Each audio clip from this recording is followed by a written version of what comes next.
3 erreurs à éviter avant de vous marier. Le mariage est un projet de vie. Il faut donc un business plan ou je sais pas trop quoi, une base solide comme une maison.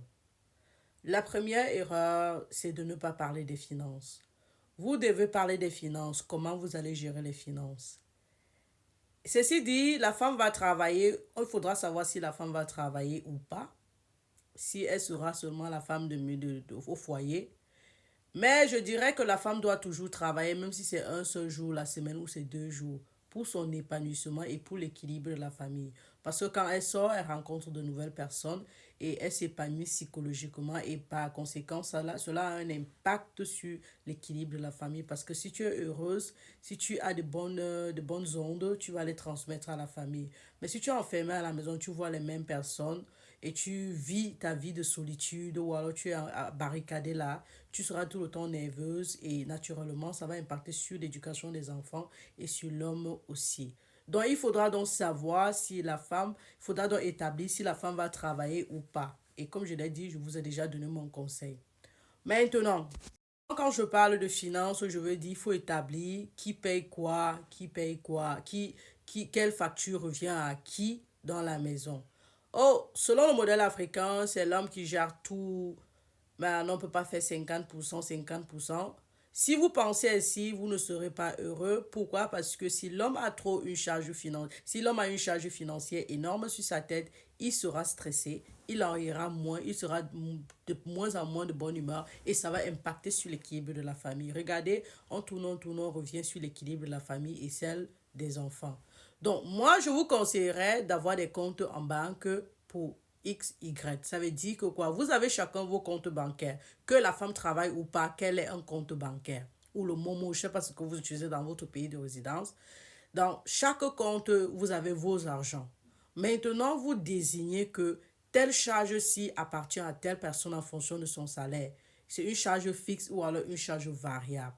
Je conseille très souvent à la femme de prendre les charges fixes parce que la femme, quand ça commence un peu à déborder, les paroles aussi débordent et elle ne contrôle pas ses émotions. Qu'elle prenne des charges fixes qui sont évaluées à la hauteur de son travail.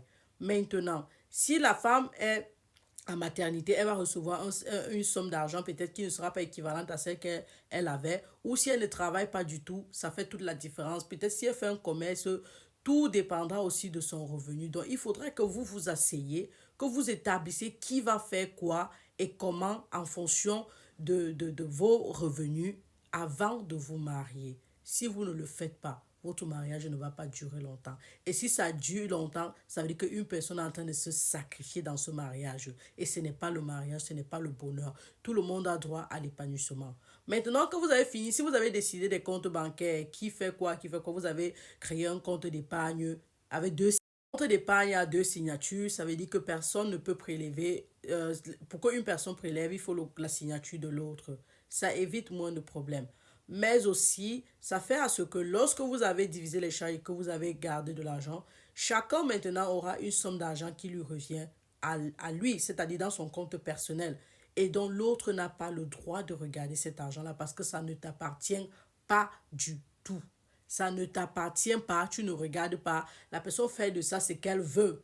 Même si la personne veut, elle s'offre n'importe quoi, c'est dans ses revenus. Du moment où vous avez partagé les charges et chacun a assuré sa responsabilité. Je vous exhorte à être honnête quand vous êtes marié. Arrêtez, quelqu'un vous arrange à ce que tu vas payer la facture de la lumière, tu viens, tu dis non, je ne vais même pas payer. En fait, même non, c'est pas juste. Soyez honnête. Si ça te dépasse parce que tu n'as vraiment pas de l'argent, tu poses le problème de façon respectueuse à ta personne. Écoute, je suis vraiment fauchée sur cette semaine-ci ou ce mois-ci. Est-ce que tu peux me donner un coup de main? Est-ce que, ne pas, tu fais seulement comme si, non, est-ce qu'en Afrique même, on fait, il y a le 50%, c'est pas juste, c'est pas juste et tu dois arrêter ça. Maintenant, on va parler ici du deuxième point. Le deuxième point, naturellement, concerne le sexe. Avant de vous marier, rassurez-vous de comprendre si vous êtes épanoui dans ce sens ou pas. Je suis chrétienne. Est-ce que je serais en train de vous demander de forniquer? Absolument pas. Si vous aviez déjà fait, vous devez pouvoir commenter. Est-ce que c'était comment? Est-ce que c'était bien fait? Cherchez à vous améliorer avant de prendre l'engagement du mariage parce que ça, c'est sacré. L'engagement du mariage est sacré. Je ne comprends pas pourquoi de nos jours ce n'est plus sacré. C'est sacré. Les infidélités et autres ne doivent pas être. Bref, le divorce après 2 ans de mariage, 3 ans de mariage, c'est quoi? Donc c'est sacré. Il faut une base solide. Donc parlez de ça. Si vous avez décidé de ne pas faire, il faut au moins que vous sachiez ce que l'autre fait de son corps ou l'autre a fait de son corps. Un peu. C'est important. Je parle de ça parce qu'il y a les jeunes filles aujourd'hui qui vous disent qu'elles sont vierges, mais pourtant, elles donnent la porte arrière aux gens. Ceci dit, lorsque tu donnes la porte arrière, d'ici quelques années, tu vas commencer à te faire les selles dessus. Et maintenant, un homme qui vient épouser cette fille-là, il dit qu'elle est vierge. Après, il se rend compte qu'elle est obligée de porter les couches tout le temps. Quand il reste à la maison, les odeurs ne les laissent pas parce qu'elle se fait les selles dessus. Que dit alors lorsqu'elle sera enceinte? On ne va plus s'en sortir. Quand elle va vouloir accoucher seulement, la nuit soit sortie une fois.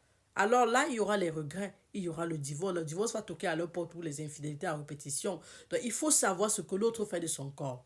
Maintenant, la femme aussi, elle doit savoir la taille de son gars, si elle accepte la taille ou pas. Je ne dis pas qu'il faut refuser les gars qui ont un petit truc, mais il faut savoir, il faut voir et accepter. Est-ce que je l'accepte? Parce que ça ne sert à rien d'être avec quelqu'un, dit que oh non, on se préserve. Arrivé le premier jour, la lune de miel, tu vois, tu dis que mais c'est quoi ça? Le divorce va toquer à votre porte. Alors là, il n'y a pas les enfants, on va dire ok, ça va. Mais quand il y a déjà les enfants, ça impacte vraiment sur l'équilibre de la famille. Point 2, rassurez-vous d'avoir l'épanouissement à ces niveaux avant de prendre cet engagement. Parce que c'est un point très très important. Le troisième point réside sur le fait d'être parfait. Aucun être humain n'est parfait sur cette terre. La perfection n'est pas de ce monde. Avant d'épouser quelqu'un, ne cherche pas à montrer que tu es parfait. Les filles avaient le make-up tout le temps, tout le temps. Et quand l'homme arrive à la maison, tu ne mets pas le make-up, il est choqué. Avec les cheveux, les perruques tout le temps. Tu arrives à la maison, tu mets tes deux renversés, il est dépassé, que tu as toute la devanture qui est mangée. Il faut qu'il voie tout ça avant de t'épouser. Est-ce qu'il accepte ça? Parce que même si c'est que tu aimes être correct, tu aimes être présentable, ce n'est pas tout le temps que tu veux être correct et présentable. Il y a des moments où tu es stressé, il y a des moments où tu veux seulement être toi, tu veux manger aussi les pauvres comme vivi. Tu veux gratter ton nez avec ton doigt, tu veux mettre tes doigts dans tes oreilles, c'est naturel. Il faut que la personne accepte ça. Et si je vais plus loin, je vais parler du naturel dans le sens de la famille, de la belle famille, de la famille du partenaire de vie. Arrêtez de chercher à être parfaite ou parfait. Toujours donner de l'argent, surtout les hommes qui sont toujours en train de vouloir trop donner de l'argent au début. Après, quand ça vous dépasse, on vous lynche et vous dites, oh, ma belle famille ne m'aime plus. Non, tu as montré quelque chose, il faut que tu tiennes le coup. Et je ne suis pas sûre que tu vas tenir le coup sur le long terme, donc il faut aller easy. La belle fille qui vient, elle veut vraiment être la bonne, elle fait excessivement pour plaire, pour qu'on les ma chérie, arrête ça, nous tous nous sommes passés par là, ça ne sert à rien. Aie un bon cœur.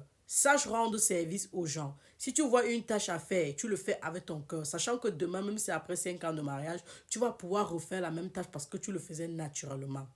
Maintenant, si tu le fais parce que tu veux prouver, tu veux montrer, ça va te dépasser. Et quand ça va te dépasser, ça sera chaud. Maintenant, quand je parle de ça, tu es en train de te marier dans une famille. Vous avez grandi avec une éducation différente. Ces gens-là sont en train de t'accepter. Donc, ils vont te critiquer avec raison parce que vous n'avez pas la même éducation. Le fait on peut te critiquer, c'est pas un problème. C'est peut-être la nature des critiques ou la façon avec laquelle on te critique en te rabaissant qui peut être le problème. Comme j'ai dit, tu viens d'un environnement différent, avec une éducation différente, tout comme eux. Mais ce sont ces personnes qui t'acceptent chez eux, qui t'épousent. Donc, ça veut dire que tu te délocalises. Ça veut dire qu'il faudra prendre du temps avec du recul pour comprendre. Mais si tu arrives avec l'euphorie de je fais ceci, je sais faire ceci, et d'apporter, de faire extra de ce que tu peux faire, ça va t'affecter parce que si tu fais des choses pour prouver, demain ou après-demain, quand tu ne vas pas faire, ça va t'affecter. Donc, sois juste naturel. Sois toi. Si tu peux rendre un service, vas-y, fais-le. Ce sont des choses que même si c'est après 5 ans, 10 ans de mariage, tu pourras toujours faire. Et sache que si cette famille est la tienne, elle sera la tienne. Qu'on monte, qu'on descende, que tu aies des tatouages sur le visage, sur le front, que tu aies des piercings partout, on va t'accepter. Si c'est que c'est pour toi, c'est pour toi. Ne pas concevoir un enfant parce que la belle-mère t'a dit qu'elle veut un enfant avant le mariage. Oh non, absolument pas. Ne fais pas les choses comme ça. Il faut avoir tes valeurs, les préserver, tenir à ça, tellement tenir à ces valeurs que ces personnes doivent adopter tes valeurs. Ça veut dire que comme tu te maries chez eux, c'est pas parce qu'ils se comportent comme ça chez eux que tu vas forcément te comporter ainsi. Non, tu maintiens tes habitudes de vie, ton éducation. Maintenant, si tu peux ajuster en fonction de ton époux, en fonction de son éducation pour que vous vous compreniez mieux, ce sera très bien. Mais ne pas faire changer ou travailler beaucoup parce que tu veux leur plaire. Et après demain ou après demain, ça te dépasse et tu commences, les problèmes commencent à arriver et puis le divorce se pointe. Donc du coup, c'est un problème que les femmes rencontrent souvent. Et l'homme rencontre le problème qu'il donne beaucoup d'argent, l'argent au début. Après, maintenant, il se rend compte, il commence à traiter la famille de la femme comme les mendiants ou les escrocs. Non, mon frère, on ne t'a pas demandé. Donne ce que tu peux. Si c'est que tu es chiché, on t'accepte, on va t'accepter comme ça toute la vie. Mais mon frère, si c'est que tu veux donner, donne avec parcimonie. Parce que demain ou après-demain, vous aurez les responsabilités. Quand tu vas épouser cette fille-là, tu vas devoir encore faire de plus en plus, que ce soit pour elle, que ce soit pour sa famille. Donc, il faut aller doucement, être naturel. Donc, en résumé de cette vidéo, évitez ces trois erreurs. Parlez des finances, parlez de votre vie d'intime, de votre intimité avant tout et rassurez-vous de ne pas faire des choses pour plaire aux gens, soyez juste naturel. Lorsque vous avez fait ces trois choses en commun, ensemble, je vais dire de commun accord, vous avez atteint un autre niveau de complicité que même les personnes qui sont mariées depuis 5 à 10 ans n'ont pas encore atteint. C'est une forme de préparation au mariage que généralement on ne donne pas chez nous en Afrique, mais que théoriquement on devrait donner. Et l'affaire qu'on dit, le ventre, le bas-ventre, tout ça, la femme peut ne pas savoir cuisiner, elle apprend avec le temps. Et entre-temps, l'homme sait cuisiner, ce n'est pas vraiment un problème. On apprend, comme j'ai dit, tout, le personne n'est parfait. C'est une famille qu'on est en train de construire, c'est un projet de vie, c'est une entreprise.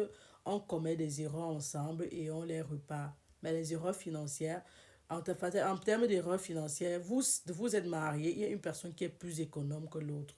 Vu que vous avez déterminé qui est plus économe que l'autre, jouez sur le côté économe de la personne pour faire des économies et jouez sur le côté de dépenses de l'autre pour vous épanouir. Parce que celui qui dépense beaucoup aura tendance à vous proposer les épanouissements. Celui qui est économe aura tendance à proposer des investissements, des idées d'investissement et des services, de garder l'argent. Ce qui est toujours bien, c'est une forme de complémentarité. C'est la Daron de la santé 3.0 doctoresse Thérèse infirmière. Tchuss, on se voit dans une autre vidéo.